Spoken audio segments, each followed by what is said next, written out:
इस सरकार ने क्या किया, देश की जो संपत्ति थी वो सारी बड़े बड़े उद्योगपतियों को दे दी और इस 5 किलो के राशन में किसी का पेट नहीं भर रहा है। मिल रहा है, ये अच्छी बात है, लेकिन इससे भविष्य नहीं बनेगा, इससे आप आत्मनिर्भर नहीं बन सकते। आज के नेता क्या कहते हैं, जनता सवाल उठा रही है, मुंह बंद करो इनका, गिरफ्तार कर लो। आज की सरकार क्या कहती है कि नीति बनेगी लेकिन जनता के जरूरतों के आधार पर नहीं बनेगी, नीति बनेगी तो बड़े बड़े खरबपतियों के आधार पर बनेगी। 10 सालों से मोदी जी की सरकार ने कुछ ऐसा काम नहीं किया जिसके जरिए इन सवालों का जवाब दे पाए। 10 सालों से सबसे ज्यादा अन्याय देश के गरीबों के साथ, देश के किसानों के साथ, देश की महिलाओं के साथ हुआ है, क्योंकि जो मोदी जी की सरकार रही है उसने जितनी भी नीतियां बनाई हैं वो सब बड़े बड़े खरबपतियों के लिए बनाई है। आज इस देश में कोई ऐसी नीति नहीं है जो गरीबों के लिए बनी है, जो इस समझ से बनी हो कि आपके जीवन का संघर्ष क्या है। आपको टीवी पे बहुत बड़े बड़े सपने दिखाए जाते हैं और ये दिखाया जाता है कि देश आगे बढ़ रहा है, अर्थव्यवस्था मजबूत हो रही है, देश में सब कुछ अच्छा चल रहा है, लेकिन ये बात आपको अपने जीवन में नहीं दिख रही है। जीवन में आप किन चीजों का सामना कर रहे हो। मेरी बहनें बैठी हैं, महंगाई कितनी बढ़ चुकी है। आज आपको मिट्टी की तेल भी नहीं मिलती, चीनी भी नहीं मिलती, और आप दुकान जाती हैं कुछ खरीदने के लिए तो मन में ये सोच के आ जाती हैं वापस कि चलिए आज ये खरीद लेते हैं, 2-3 चीजें नहीं मिली तो कोई बात नहीं, अगली बार ले लेंगे, है कि नहीं। आपको बच्चों की फीस भरनी पड़ती है, किसी का इलाज कराना पड़ता है, बुजुर्गों का देखभाल करना पड़ता है, घर में कोई समस्या है, कुछ टूट गया है, उसकी मरम्मत करनी है, तो घबराहट होती है कि कैसे करेंगे, क्योंकि महंगाई इतनी बढ़ चुकी है कि आप मुश्किलों का सामना ही कर रहे हो। और चाहे कितने भी कमाने की कोशिश करें, चाहे 2-2 सदस्य परिवार के काम कर रहे हैं, खेती में भी मदद कर रही है महिलाएं, या फिर कोई मजदूरी कर रहा है, या किसी की नौकरी है तो किसी और की भी नौकरी है घर में, अगर 2-2 लोग भी काम कर रहे हैं, 3-3 भी काम कर रहे हैं, फिर भी कमाई काफी नहीं हो रही है, फिर भी पूरी नहीं होती, बचत नहीं होती। तो ये आपकी परिस्थितियां हैं। आप अपने बच्चों को पढ़ाते लिखाते हो, बहुत मेहनत करते हो, चाहे आप किसान हो, चाहे गरीब से गरीब आजकल जो परिवार है, दूर दराज गांव में भी सब यही चाहते कि बच्चे पढ़े लिखे ताकि बड़े होकर अच्छा रोजगार मिल जाए। आप पढ़ाते लिखाते हो तो कभी कभी कर्ज लेते हो पढ़ाई के लिए, बच्चे को ट्यूशन के लिए भेजना है, परीक्षा भर्ती की परीक्षा लेने के लिए, तो आप उसका इंतजाम करते हो। तो बहुत मुश्किलों का सामना करके, संघर्ष करके आप बच्चों को बड़ा करते हो।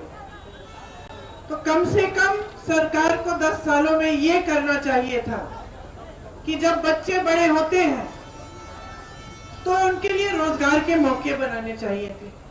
लेकिन इस सरकार ने क्या किया, देश की जो संपत्ति थी वो सारी बड़े बड़े उद्योगपतियों को दे दिए।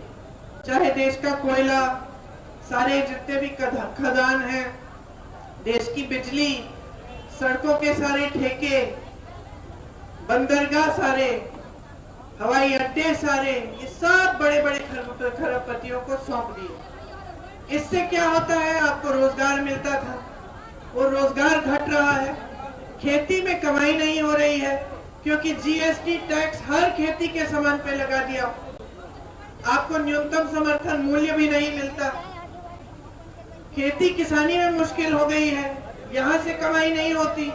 जब किसान खुद नहीं कमा रहा है तो कम मजदूर रखता है, तो रोजगार भी खेती से फिर कम बनता है।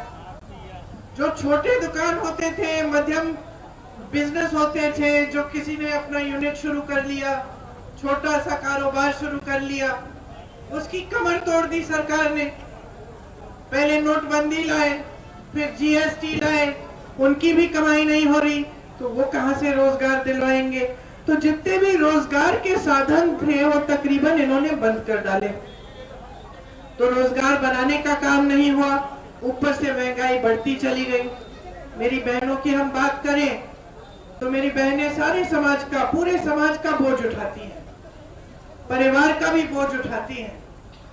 बहनें, आप तब तक नहीं खाओगे जब तक सबने खा लिया, आप तब तक नहीं सोओगे जब तक परिवार के एक एक सदस्य को नींद नहीं आए, वो सोए नहीं है। आप कहीं बाहर जाके काम भी करोगी तो घर आके सफाई, खाना पकाना, सबकी देखभाल करनी, ये भी आपका काम है। किसी ने इस काम को कभी पहचाना नहीं है। किसी ने ये नहीं कहा कि बहन तुम नौकरी करने के बाद भी घर आकर कम से कम 6-8 घंटे का काम करती हो, तुम्हें कोई मदद मिलनी चाहिए। महंगाई का सामना आप करती हो। जैसे मैंने कहा, अगर 2-3 दिन मजदूरी नहीं है, घर पे पैसे नहीं आए, किसी को भूखा जाना है, तो हमेशा आप ही रहेंगी भूखी। आप बच्चों को भी खिलाएंगी, बाकी सदस्यों को भी खिलाएंगे, आप कहेंगी कि कोई बात नहीं, मैं छोड़ देती हूँ, मैं कल खा लूंगी। लेकिन किसी ने आपके इस संघर्ष को पहचाना नहीं है। आज बड़ी बड़ी राजनीतिक दल कहते हैं कि हम आरक्षण दे रहे हैं महिलाओं को, भाजपा के नेता कहते हैं, मोदी जी कहते हैं, लेकिन ये सब चुनावी जुमले हैं, क्योंकि जो आरक्षण वो देना चाह रहे थे वो 10 सालों के लिए तो लागू ही नहीं होगा। जब महिलाओं के साथ अत्याचार होता है, चाहे हाथरस में, चाहे उन्नाव में, चाहे कर्नाटक है, उसकी रक्षा हो रही है। बार बार ये हमने देखा है। तो जब महिलाओं की बात आती है तो सब इसको जुमला कर बड़े सपने खाते। बाकी समय आपके लिए सिर्फ 5 किलो का राशन है बस, और इस 5 किलो के राशन में किसी का पेट नहीं भर रहा है। मिल रहा है, ये अच्छी बात है, लेकिन इससे भविष्य नहीं बनेगा, इससे आप आत्मनिर्भर नहीं बन सकते। मैं आज किसी भी नौजवान से पूछूं, मैं तुमसे पूछ रही हूँ, अगर मैं तुम्हें बोलूं कि मैं तुम्हें ये लोग 5 किलो का राशन दे रही हूँ हर महीने, या फिर तुम्हें रोजगार दूंगी, तो तुम कौन सा चुनोगे? रोजगार चुनोगे, क्योंकि रोजगार से खुद कमाओगे, आत्मनिर्भर बन जाओगे, किसी पे निर्भर नहीं रहोगे। तो आपको समझना पड़ेगा कि जो राजनीतिक दल इस तरह की नीति बनाएगा जिससे आप निर्भर रहेंगे, लेकिन आप आत्मनिर्भर नहीं हो सकते, आप अपने पैरों पे नहीं खड़े हो सकते, उसकी नीति ठीक नहीं है। ये आपको गहराई से समझना पड़ेगा। यहाँ आपके क्षेत्र में जागरूकता हमेशा से रही है, 100 सालों से रही है। हमारी और आपकी बहुत पुरानी एक परंपरा रही है, राजनीतिक जागरूकता। जो आपकी जागरूकता थी, आपके किसान यहाँ 103 साल पहले आंदोलन कर रहे थे, और जब पंडित जवाहरलाल नेहरू जी को सुनाई दिया कि यहाँ पे आंदोलन कर रहे हैं किसान, कि गरीब किसान इतने बड़े साम्राज्य के खिलाफ खड़ा हो गया है, तब वो यहाँ आए। अंग्रेजों को पता चला कि जवाहरलाल नेहरू यहाँ आने वाले हैं, तो उन्होंने सब जगह नाकाबंदी कर दी। पंडित जी एक ट्रक में बकरियों के नीचे छुप के यहाँ आए किसानों से मिलने के लिए, आंदोलन में शामिल हुए, और जब किसान गिरफ्तार हुए तो जवाहरलाल नेहरू जी भी उनके साथ पहली बार गिरफ्तार हुए। ये आपकी परंपरा है। आपकी एक और परंपरा है कि जब आपको लगता है कि नेता से कोई गलती हो गई, आपको पसंद नहीं आई बात, तो आपने दुरुस्त करने का काम भी किया। आपने इंदिरा जी जैसी महान हस्ती को भी दंड दिया, एक चुनाव हराया, क्योंकि आप नाराज थे। आपने कहा कि जो इनकी एक नीति आपको पसंद नहीं आई। इंदिरा जी आपसे नाराज नहीं हुई, इंदिरा जी आपका आदर करती थी। वो समझी कि आज अगर मैं हारी हूं तो जनता मुझे कुछ कह रही है, मुझे सुनने की जरूरत है। आज के नेता क्या कहते हैं? जनता सवाल उठा रही है, मुंह बंद करो इनका, गिरफ्तार कर लो, बंद कर दो, सवाल किसी को नहीं उठाना चाहिए। आज की सरकार क्या कहती है कि नीति बनेगी लेकिन जनता के जरूरतों के आधार पर नहीं बनेगी, नीति बनेगी तो बड़े बड़े खरबपतियों के आधार पर बनेगी। आज की सरकार क्या कह रही है कि किसानों को गरीबी की दलदल में रहने दो, इन पे टैक्स बढ़ा दो, इनकी हर चीज को महंगी कर दो, ये आंदोलन करेंगे। 600 किसान शहीद हुए आंदोलन में, इनकी सुनवाई नहीं होगी। आज की सरकार कह रही है कि बड़े बड़े खरबपतियों की कर्ज माफ कर दो। 16 लाख करोड़ रुपए उनके माफ किए, किसानों का 1 रुपया माफ नहीं किया। जो कानून लाने वाले थे, जो कानून किसानों वाले कानून लाने वाले थे, जिसके खिलाफ तमाम देश के किसानों ने आंदोलन किया 2 साल पहले, वो कानून क्या थे? वो कानून यही थे कि खेती किसानी भी बड़ी खरबपतियों को सौंप दी जाए। तो आपको समझना पड़ेगा अपनी जागरूकता से, ये जो जागरूकता की परंपरा है यहाँ की, कि आज देश में क्या हो रहा है और क्या परिस्थितियां बन रही हैं। आपका जीवन, दूसरी तरफ आप टीवी पे, इश्तिहारों में, बड़ी बड़ी होर्डिंग पे देश आगे बढ़ रहा है, फूल रहा है, फल रहा है, मोदी जी दिख रहे हैं, हमेशा किसी बड़े बड़े इवेंट में जा रहे हैं। तो आपको समझना पड़ेगा कि ये सच्चाई, जो आपकी सच्चाई है, क्यों नहीं दिख रही है। जब चुनाव के समय चर्चा होती है, टीवी चलाते हैं, तो क्या चर्चा हो रही है? हमेशा धर्म के आधार पर चर्चा होगी, जाति के आधार पर होगी। जो फिजूल का मुद्दा उठाना है इनको, कभी कह देंगे कि कांग्रेस पार्टी आपकी भैंस चुराने वाली है, कभी कह देंगे कि एक्सरे की मशीन लाकर कांग्रेस पार्टी आपके घरों में घुसेगी और आपके गहने ले जाएगी। प्रधानमंत्री कह रहे हैं, इतना बड़ा पद संभाल रखा है, उस पद की गरिमा को नहीं देख रहे हैं, जो मन में आया वो कह डाल रहे हैं ताकि आपका ध्यान भटक जाए। जो टीवी पे दिख रहा है, आज सारे टीवी के चैनल बड़े बड़े खरबपतियों ने खरीद रखे हैं।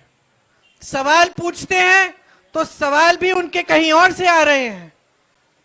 वो ये सवाल नहीं पूछेंगे किसी भी पार्टी से कि आप बेरोजगारी को कम करने के लिए क्या करेंगे। मैंने पूछा, कल एक पत्रकार आई थी, ऐसे ऐसे फिजूल के सवाल कर रही थी। मैंने कहा, जरा आप मुझे बताइए कि आप मुझसे क्यों नहीं पूछ रही हैं कि कांग्रेस पार्टी जनता के लिए क्या करने जा रही है, हमारी नीतियां क्या हैं, हम महंगाई को कम करने के लिए क्या करने वाले हैं। ये सवाल क्यों नहीं उठ रहे हैं? ये सवाल इसलिए नहीं उठ रहे हैं क्योंकि 10 सालों से मोदी जी की सरकार ने कुछ ऐसा काम नहीं किया जिसके जरिए इन सवालों का जवाब दे पाए। रोजगार नहीं बनाए, महंगाई कम नहीं की, जितने बड़े बड़े वादे किए थे, 2 करोड़ रोजगार देंगे, नहीं दिए। सारा काला धन देश में वापस आएगा विदेश से, और उसमें से 15-15 लाख आपके खातों में डाला जाएगा, ये भी उनका वादा था, पूरा नहीं किया, जुमला था। चुनाव खत्म हुआ, उन्हीं के गृह मंत्री ने कह दिया, अरे वो तो चुनावी जुमला था। आपसे कहा कि खेती किसानी से आपकी आमदनी दुगनी करेंगे। आज सच्चाई क्या है? कर ही नहीं पा रहे हो खेती। यहां ओले पड़ते हैं, नुकसान होता है, भुगतान भी नहीं मिलता। आवारा पशु ऐसे घूम रहा है कि पूछिए मत। 5 सालों से ये सिलसिला चल रहा है। रात को किसान बैठता है खेती में पहरेदारी करने के लिए। आपकी ड्यूटी तो 24 घंटे की ड्यूटी कर दी है, कोई पूछने वाला नहीं है। और इसलिए मैं खास आपसे आग्रह करने आई हूं कि अपना जीवन बदलना है, अपने जीवन में तरक्की लानी है, तो वो पुरानी राजनीति जो थी, जिसके तहत सारे नेता समझते थे कि देने वाले आप हैं, सत्ता बनाने वाले आप हैं, नेता समझते थे कि सेवा ही धर्म है, वो वाली राजनीति वापस लाओ, नेता को जवाबदेही बनाओ।